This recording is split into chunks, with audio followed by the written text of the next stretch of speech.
Hello नमस्कार, मैं हूं दीपक और आप देख रहे हैं टीएसके टॉक्स। आइए बात करते हैं बिग बॉस 19 के कल रात के एपिसोड की, जो कि था संडे वीकेंड का वार। लेकिन क्या वाकई में हमें संडे वीकेंड का वार में कोई वार देखने को मिला? जी नहीं, हमें वीकेंड का वार के नाम पर देखने को मिला है सलमान का सफाईनामा।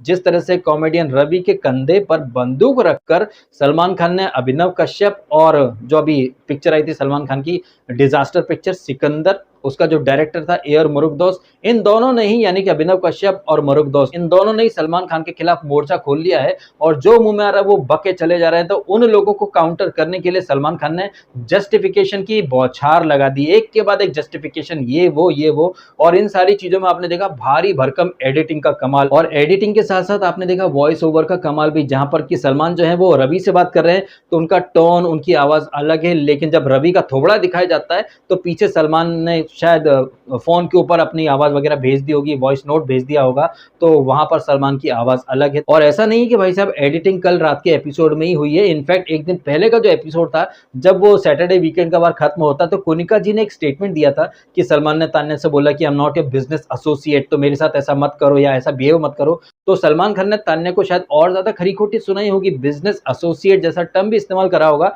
लेकिन वो सारी चीजें एपिसोड से उड़ा दी गई सैटरडे को। और कल का जो एपिसोड था वो तो एपिसोड के शुरुआती हिस्से में सलमान का सफाईनामा, बाद में जेमी और रवि भाई की कॉमेडी, और उसके बाद आपने देखा वो जो जेठालाल लाता ना पोपटलाल को, नाना बटी रे साजन तैयार था ही गयो, उसी अंदाज में आपने देखा जीशान कादरी उर्फ नल्ले मास्टरमाइंड का फेयरवेल यानी कि विदाई समारोह या फिर जीशान विदाई योजना। कैसे ये योजना बिग बॉस और सलमान खान शुरू करते हैं, एक स्क्वायर टाइप का कुछ बना रखा है, लाल लाइट हरी लाइट, फिर बिल्टअप होता है, फिर अशनूर और जीशान जो है वो बॉटम में आते हैं, डेंजर जोन में आते हैं। और ये जीशान कादरी जो कि खुद को मास्टरमाइंड समझ रहा था, नीलम को बचाने के लिए नीलम बचाओ योजना चालू करी थी जीशान कादरी ने, लेकिन नीलम को बचाते बचाते इसका खुद का विकेट उड़ जाएगा, इसने सपने में भी नहीं सोचा होगा। लेकिन हाँ, जीशान कादरी जाते जाते ना थोड़ी सी रिस्पेक्ट अर्न करके गए हैं। जिस तरह से नीलम गुलमटी आती है पैर छूने, तो जीशान क्या बोलते हैं कि नहीं लक्ष्मी जो है पैर छुए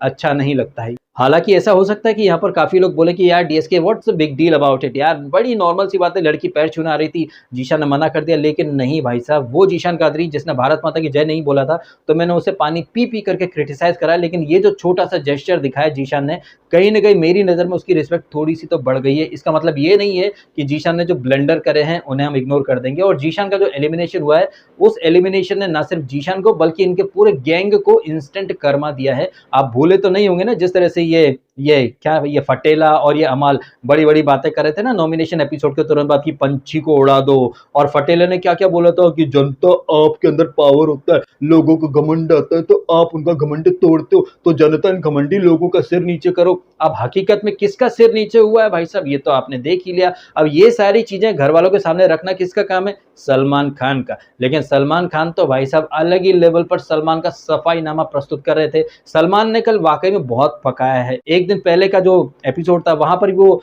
चीजों को बैलेंस करने की कोशिश कर रहे थे, क्योंकि एक वीक पहले उन्होंने इतनी गलतियां करी हैं कि पब्लिक ने भर भर के रोस्ट करा है, ट्रोल करा है, खरी खोटी सुनाई सलमान खान को। तो सैटरडे के एपिसोड में भी वो एपिसोड शुरू हो, वहां पर सफाईनामा देते हैं, और कल के एपिसोड में तो भर भर के सफाईनामा दिया है सलमान ने। कभी अरिजीत सिंह का और सलमान का मैटर, कभी अभिनव कश्यप और मुरुगदास ने जो जो बातें बोली उनके ऊपर जस्टिफिकेशन, सफाईनामा, इन सारी चीजों में खुद को बीइंग ह्यूमन भी दिखाना कि यार अरिजीत और मेरे मैटर में तो मेरी तरफ से मिसअंडरस्टैंडिंग थी यार, अभी हम दोस्त बन गए हैं, वो गलवान में गाना गाने वाला है। दबंग डायरेक्टर जो है भाई, उन्होंने अपने रास्ते खुद बंद कर लिए हैं, मेरे साथ साथ आमिर खान को भी लपेट दिया। जबकि मेरा मानना यह है कि सलमान खान जो कि सदी के सबसे महान मेगा स्टार हैं, बॉलीवुड के नामी प्रोड्यूसर हैं, आपके पास तमाम तरह के रिसोर्सेस हैं। आप चाहते तो भाई अपना खुद का पॉडकास्ट चैनल आप चालू कर लेते, आप चाहते तो प्रेस कॉन्फ्रेंस रख लेते जहां पर अभिनव कश्यप को या फिर एआर मुरुगदोस को करारे जवाब देते। लेकिन नहीं, आपने चुना बिग बॉस का स्टेज। और ये बात तो आप लोग अच्छे से जानते हैं कि वो लोग जो कि थ्रू आउट द वीक जो है बिग बॉस नहीं देखते हैं, वो लोग भी वीकेंड का वार देखने के लिए जुट जाते हैं, टीवी स्क्रीन खोल करके बैठ जाते हैं कि यार देखते हैं कि सलमान खान का इस मामले में क्या नजरिया है, वो कौन सी चीज को सही बोलते हैं, कौन सी चीज को गलत बोलते हैं। लेकिन सलमान खान ने तो ऑडियंस को भर भर के टेकिंग फॉर ग्रांटेड ले लिया था, जिसके तहत सलमान सलमान खान पहले तो खुद का सफाईनामा प्रस्तुत करते हैं, भर भर के जस्टिफिकेशन देते हैं, उसके बाद घर वालों से फालतू की एक्टिविटी करवाते हैं। चलो अभिषेक तुम ये तान्या के नाम का प्ले कार्ड डाल लो। अभिषेक वहां एक्ट करता कि 400 घोड़े बिक गए, ये हो गया वो हो गया। चलो तान्या तुम्हें अभिषेक का एक्ट कैसे लगा, तो तान्या कहती कि मुझे तो बड़ा बकवास लगा है। फिर मृदुल तुम खड़े हो जाओ, कौन चमचा है कौन गोलमटा है, तो भाई जी मैं किसी को चमचा नहीं बोल सकता है। मृदुल तेरे से चुपचाप बोला, टास्क चुपचाप कर, ये फालतू का ज्ञान मत दे। अब यहाँ पर हमें दिखा सलमान खान का दोगलापन। ये सलमान खान जो कि मृदुल को झाड़ सकते हैं कि भाई तेरे से जितना बोला उतना कर, लेकिन उन्हीं सलमान खान के सामने ये जो मालती है ये इसको अभिषेक को मिडिल फिंगर दिखाती है। जब सलमान खान कहते हैं कि जो सो कॉल्ड पाम रीडर है इनका जरा पाम रीड करके दिखाओ आप अभिषेक, तो अभिषेक जब पाम रीड करने जाता है कहता कि अंगूठा दिखाओ उंगली दिखाओ, तो ये मालती जो है वो सलमान के सामने अभिषेक को मिडिल फिंगर दिखाती है। लेकिन यही सलमान खान जिन्होंने कल रात के एपिसोड में मृदुल को झाड़ के रख दिया कि जितना बोला उतना करो, लेकिन मालती के मैटर में सलमान खान मुंह में दही जमा करके बैठ जाते हैं। एनीवेज ये फालतू की टाइम पास एक्टिविटी जो मेरे अकॉर्डिंग टाइम पास एक्टिविटी है, बट सलमान खान के अकॉर्डिंग ये जो एक्टिविटी होती है इनसे हमें पता चलता है कि कौन चमचा है कौन गोलमटा है, किसके अंदर दिमाग में क्या चल रहा है, वो चीजें बाहर निकलवाने के लिए ये एक्टिविटी कराई जाती है। जबकि हकीकत में ये फालतूपंती वाली एक्टिविटी है, और इन्हीं फालतूपंती वाली एक्टिविटीज में मृदुल एक स्टेटमेंट पास कर देता है कि अश्नूर और अभिषेक का लव लबाटा चल रहा है, लव एंगल चल रहा है, और फिर बाद में इन चीजों के ऊपर अश्नूर के गुर्दे कैसे छिल जाते हैं वो एपिसोड के एंड में हमको देखने को मिलता है। हालांकि वो सारी चीजें तो एपिसोड के आखिरी हिस्से में होती हैं, बट यहाँ पर ये एक्टिविटी चलती रहती है, और इस एक्टिविटी में सो कॉल्ड चार चांद लगाने के लिए आ जाते हैं कुछ कॉमेडियंस। लेकिन ये जो कॉमेडियंस आते हैं, जैसे कि इस बार वो जेमी आई थी ठर्रा खान बन करके, नेहल और बसीर का हैशटैग बेहल, या फिर पिराना और बसीर का हैशटैग बहाना, इस तरह से उसने रोस्ट करा घर वालों को। और तान्या को तो भाई साहब जैसे कि आप देख ही रहे हैं, जो भी आता है बाहर से बजा करके जाता है, चाहे वो हर्ष गुजराल हो, चाहे वो फुकरा इंसान हो, चाहे वो एल्विश यादव हो, चाहे वो जेमी लीवर हो, और चाहे वो रवि गुप्ता नाम का ये जो कॉमेडियन आया था जिसने तान्या के मुंह पर बोल दिया कि तान्या आप नंबर 1 हो, आप बहुत अच्छा कर रही हो, लोग आपके बारे में बहुत सारी पॉजिटिव बातें कर रहे हैं। लेकिन ये बातें मैं आपके सामने इसलिए रख रहा हूं ताकि आप ये समझ सकें कि झूठ हर कोई बोल सकता है। भाई यहाँ पर फिर से तान्या की बेइज्जती हो गई। बट मेरा मानना यह है कि यार ये जिस तरह से रोस्ट करके गए हैं, चाहे वो जेमी हो जिसने कहा कि तान्या तेरा वो बकलावा दुबई खाने जाती है, तू लंदन जाती है बिस्किट खाने, तू इलाज कराने कहाँ जाती है, फिर जिस तरह से जेमी लीवर ने वो मम्मा, नहीं ये तो मैं करता हूँ ना, आप खुद बताइएगा मुझे कमेंट करके, जिस तरह से जेमी लीवर बड़ी लाउड अंदाज में मम्मा मम्मा मम्मा कर रही थी, जबकि तान्या इतना लाउडली मम्मा मम्मा नहीं करती, वो तो कोने में जाती है मम्मा मम्मा मम्मा, सब एक्यूज कर रहे हैं मैं कितना सो नीलम, 15 गोलियां एक साथ शूट होगी तो कहीं ना कहीं कोई गोली तो लग जाएगी। मम्मा मेरे को एक्यूज कर रहे हैं मम्मा, मेरे को सबने झूठ बोल दिया मम्मा, मेरी साड़ी से प्रॉब्लम मम्मा। अब आप लोग मेरे को कमेंट करके बताइएगा, ये जो तान्या जिस अंदाज में रोती है मम्मा मम्मा करके, तो इसका जो मम्मा वाला जो वर्जन है वो मैंने अच्छे से प्रस्तुत करा या फिर जेमी लीवर ने अच्छे से प्रस्तुत करा, जो भी है आपके ओपिनियन कमेंट अवश्य कीजिएगा। तो ये जो जेमी लीवर या फिर जो रवि गुप्ता है, या फिर उसके पहले हर्ष गुजराल या फुकरा इंसान या एल्विश यादव, ये सब लोग आ रहे हैं और एक ही काम कर रहे हैं, तान्या की रोस्टिंग। लेकिन बड़े ही अफसोस की बात है मित्रों की, चाहे वो जेमी लीवर हो या रवि हो या एल्विश हो, ये आकर के जो भी रोस्टिंग कर रहे हैं ये वही की वही बातें दोहरा रहे हैं, बकलावा वाली, बिस्किट वाली, 150 बॉडीगार्ड वाली। और ये तान्या मित्तल कितनी झूठी है, कल को पलट गई भाई साहब, बोल रही थी कि ये 150 बॉडीगार्ड वाली लाइन मेरी है ही नहीं। आप आश्चर्य मत कीजिएगा कल को अगर ये लड़की बोल दे कि साड़ी पहनने वाली बात या स्पिरिचुअल इन्फ्लुएंसर या बकलावा ये मेरी लाइन है ही नहीं। हो सकता है कल को श्वेता सिंह या रजत शर्मा आ जाए, दिबांग आ जाए मीडिया टास्क में, तो उनके सामने ये लड़की पट से थूक करके चाट लेगी, पलट जाएगी, बोलेगी नहीं बकलावा वाली लाइन मैंने बोली नहीं है, ये तो मेरे दोस्त ने बोली थी, सलमान सर ने उठा ली। कितनी जल्दी ये लड़की मतलब अपने रंग बदलती है, थूक कर चाटती है, आपने तो देख ही लिया है। और जस्ट बिकॉज कि सलमान खान ने बोल दिया था कि हर आप चीज में रो पड़ती हो, जस्ट बिकॉज कि सलमान खान ने सैटरडे वीकेंड का बारे में बोल दिया था कि तान्या जो चीजें दूसरों के लिए नॉर्मल होती हैं, दूसरे लोग जिन चीजों पर तवज्जो नहीं देते, लेकिन आप इतनी बड़ी वाली अटेंशन सीकर हो कि आप ऐसी चिंदी पिंदी चीज पर भी रोने लगती हो मम्मा मम्मा करके। तो इस लड़की ने क्या सोचा, अरे भाई साहब मैं ऐसी बुरी लग रही हूँ, छोटी छोटी चीज पर रो रही हूँ, तो अब चाहे कितनी बड़ी सुनामी आ जाए मैं नहीं रहूंगी। और जब जीशन का विदाई समारोह आयोजित हुआ तो आपने देखा ये लड़की बिल्कुल नहीं रो रही थी। हालांकि ये लड़की वहां पर रोई नहीं थी, लेकिन इसने पूरी कोशिश करी, पूरे एफर्ट डाल दिए कि ये बेचारी लगे, दुखियारी लगे, सताई हुई लगे, और मेक श्योर कर रही थी कि कोई ना कोई आ जाए इसका हाथ पकड़ने, फिर ये फपल फपल के रोना शुरू कर, और फिर आपने देखा कि जैसे ही अमाल मलिक सुट्टा मार के स्मोकिंग रूम से बाहर आता है, फटेले को कुछ जैस देता है कि अपन सबको सुलाएंगे, अभी अपन जवाब देंगे सबको, अभी अपन बताते हैं। वो थोड़ा और आगे चलता है, तान्या का हाथ पकड़ के पूछता है कि तू कैसी है, ठीक तो है। और उसके बाद ये तान्या जो कि अब तक रोई नहीं थी, जैसे ही अमाल ने हाथ पकड़ा, मैंने क्या होगा, वो जब तक वो सेल्फ फील होता, सेल्फ फील होता था। अरे इतना ऊ ऊ आ, इतना ऊ ऊ आ। ये तान्या मित्तल जो कि 2-3 सेकंड पहले तक एकदम गुमसुम बैठी हुई थी, मुंह लटका करके, जैसे ही अमाल आया पट से ऊ आ करके रोना शुरू कर दिया। कहने को ये जीशान को भाई बोला करती थी, लेकिन जीशान से ठीक से मिली भी नहीं। जीशान के जाने के बाद नौटंकी वगैरह करने लग गई, और ये कितनी बड़ी नौटंकीबाज लड़की है ये तो हम सब देख ही रहे हैं। बट आश्चर्य की बात है कि इस नौटंकीबाज लड़की को रोस्ट करने के लिए जितने भी लोग आते हैं, वो वही घिसे पिटे बकलावा बिस्किट की बात।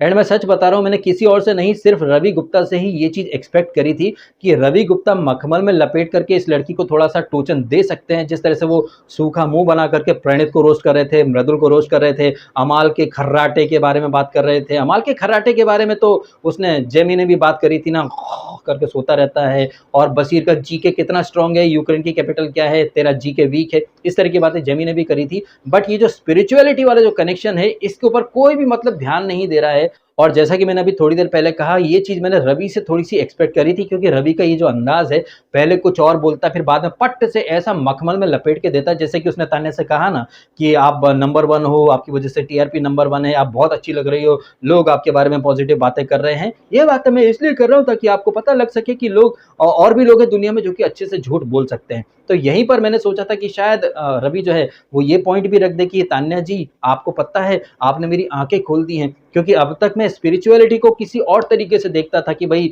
जो बंदा स्पिरिचुअल होता है वो परमपिता परमेश्वर के सिवा किसी और में ध्यान नहीं लगाता है, और स्पिरिचुअल बंदा जो होता है उसे किसी से फर्क नहीं पड़ता है किसके पास कितना पैसा है, किसके पास क्या है क्या नहीं है, वो तो सब कुछ परमेश्वर को सौंप चुका होता है। मैं ये मान करके चलता था कि ये होती है स्पिरिचुअलिटी, लेकिन आपको देखा तो मेरी आंखें खुल गई। अब मुझे पता चल रहा है कि बकलावा खाने दुबई जाओ, लंदन से बिस्किट मंगाओ, 150 बॉडीगार्ड, 500 गाड़ियां, 400 घोड़े, जो कि अभिषेक बजाज ने थोड़ी देर पहले खोल दिए थे, ये सारी चीजें स्पिरिचुअलिटी में आती हैं। तो आपने मेरी आंखें खोल दी है, भगवान करे कि हर कोई आप ही की तरह स्पिरिचुअल इंसान बन जाए। इस तरीके से रोस्ट करता तो भाई और मजा आता, लेकिन नहीं। उसका जो सेगमेंट था, इसका रवि का ये जो सेगमेंट था, ये भी बहुत ज्यादा एडिटेड था।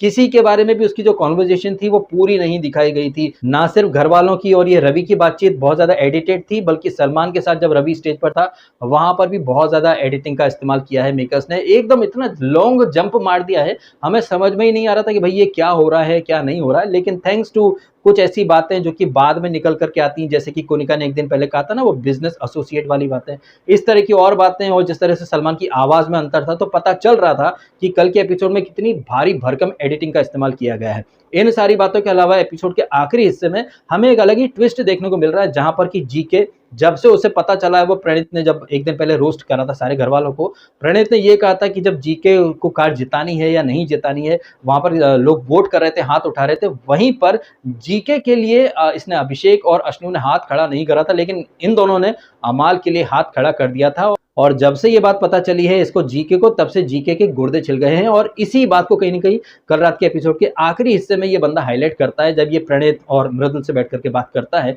जीके कहता है कि अभिषेक की प्रायोरिटी अश्नूर है, अश्नूर की अभिषेक है, भाई मैं तो हूं ही नहीं टॉप 2 में, तो फिर मैं उसको अपनी प्रायोरिटी क्यों बनाऊं। वैसे जीके आपकी प्रायोरिटी में भी अभिषेक नहीं है, कहीं से कहता है आपकी प्रायोरिटी में आप हो, फिर मृदुल है। लेकिन भाई साहब यही तो है ना एक ह्यूमन का नेचर, एक ह्यूमन बिहेवियर, जिसके आधार पर बिग बॉस जैसा शो बनाया गया है। और बिग बॉस इस तरह के बिहेवियर को बड़े अच्छे से सामने लाता है। जीके ये उम्मीद कर रहा है कि जीके को अपनी प्रायोरिटी बना ले अभिषेक, लेकिन क्या जीके ने अभिषेक को अपनी प्रायोरिटी बनाया या नहीं बनाया, इस तरह की बातें यहाँ उठनी चाहिए, लेकिन उठेंगी नहीं। हालांकि यहाँ पर एक ब्रिज का काम करता है प्रणीत, वो अश्नूर से जाकर के बात करता है कि भाई ऐसा ऐसा चल रहा है, तुझे ग्रुप में रहना है या नहीं रहना है, क्योंकि काफी अनवेल वेलकमिंग हेतु मैं भी आकर के बैठता हूँ, तो मुझे ऐसा लगता है कि अश्नूर और अभिषेक तुम दोनों बैठे हो, मैं ज़बरदस्ती में स्टेपनी बन करके घुसा हूँ बीच में, तो क्या है, क्या नहीं है? तो अश्नूर बोल देती कि ऑफ कोर्स हमें ग्रुप में रहना है। और अश्नूर जो कि बड़ा ही मासूम सा, इनोसेंट, क्यूट सा फेस लेकर के कॉपी पेन मोड में चलने की कोशिश कर रही है।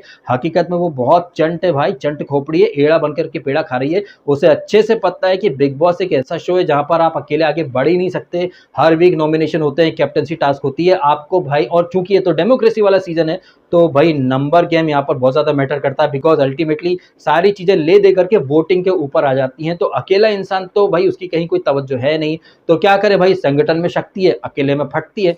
बात तो सही है। और ये एक ऐसी चीज है जो कि आप हर सीजन में देखते हैं। बिग बॉस जब से शुरू हुआ 400 साल पहले, तब से लेकर अब तक हर सीजन में आपने देखा है कि भाई ग्रुप बनते ही बनते हैं। कोई कितना भी क्लेम कर ले कि मैं अकेला लोन वॉरियर हूं, अकेला खेलता हूं, कोई अकेला नहीं खेलता, बिकॉज अल्टीमेटली यहाँ आपको ना करते भी कम से कम 15 वीक होते हैं ना, 15 में से 13 वीक तक तो ग्रुप की आपको जरूरत पड़ती ही पड़ती है। सिर्फ आखिरी वीक में इंसान जो है वो खुद को सोलो दिखाने की कोशिश करता है, अदरवाइज उसके पहले तो संगठन को लेकर के चलता ही चलता है। क्यों? क्योंकि संगठन में शक्ति है, अकेले में फटती है। एनीवेज, हम बात कर रहे थे जीके, प्रणीत, मृदुल, अभिषेक, अश्नूर, इस ग्रुप की। ये जो ग्रुप है जो कि अब तक काफी बढ़िया चल रहा था, लेकिन इस ग्रुप के अंदर जो है लोग एक सिमिलर पेज पर नहीं है। और कल प्रणीत जो है वो मेक श्योर करने की कोशिश करता कि जो भी है हम लोग एक पेज पर रहें जब तक रह सकते हैं। अब यहाँ पर जिस तरह से प्रणीत मोरे खुद को एक ब्रिज के रूप में पोर्ट्रे कर रहा है, जो सारे लोगों को जोड़ के रखना चाहता है, यही काम या फिर यही वाला रोल जो है वो जीशान कादरी प्ले किया करते थे बुली गैंग के लिए। अब वो बाहर जा चुके हैं, उनके जाने के बाद एक घड़ियाली आंसू बाहर आया फटेला, जिसने एक नहीं कई बार जीशान के मुंह पर ही जीशान को कहीं ना कहीं मजाक की आड़ में जलील करने की कोशिश करी है। और वो जो चुड़ैलपंथी वाली जो एक्टिविटी थी, वहां पर तो फटेले ने ओपनली बोला था कि जनता इस टकले को उठा करके बाहर फेंक दो, लेकिन वही टकला चला गया तो ये फटेला कैसे रोने की एक्टिंग कर रहा था, अरे वो टॉप 5 में डिजर्विंग थे, पोटेंशियल था, मेरे साथ टॉप 5 में जाते, मेरे को ले जाते। अरे भाई साहब, क्या गलत फहमी है इसकी। ये फटेला खुद को टॉप 5 मटेरियल मान करके चल रहा कि मेरे को लेकर के जाते, मैं भी पहुंच जाता।